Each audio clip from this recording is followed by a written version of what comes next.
ఖైదీ number 150తో reentry ఇచ్చిన చిరు తన తర్వాత చిత్రం ఉయ్యాలవాడ నరసింహారెడ్డి పనిలో బిజీగా ఉన్నాడు. సురేంద్ర రెడ్డి డైరెక్షన్లో రాబోతున్న ఈ చారిత్రాత్మక చిత్రం పనులు చకచకా సాగిపోతున్నాయి. ఇప్పుడు ఈ చిత్రం గురించి ఓ ఆసక్తికర వార్త బయటకు వచ్చింది.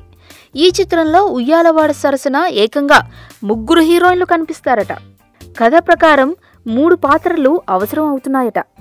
ఆ రకంగా చిరు లెవెల్కు తగ్గ అందగత్తెల వేట మొదలు పెట్టేశారట.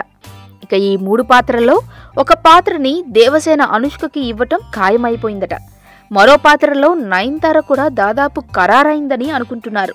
మిగిలిన పాత్ర కోసం ఐశ్వర్యరాయ్తో మంతనాలు జరుగుతున్నాయట. సినిమా లాంచింగ్ టైంలో వీరి పేర్లు ప్రకటించబోతున్నారట. ఇక ఈ సినిమా తెలుగుతో పాటు తమిళ, మలయాళ, హిందీ భాషల్లో కూడా విడుదల చేస్తున్నారట. అనుకున్నట్టే ఈ 3 అందగత్తెలు ఫిక్స్ అయితే మెగా అభిమానులకి పండుగే.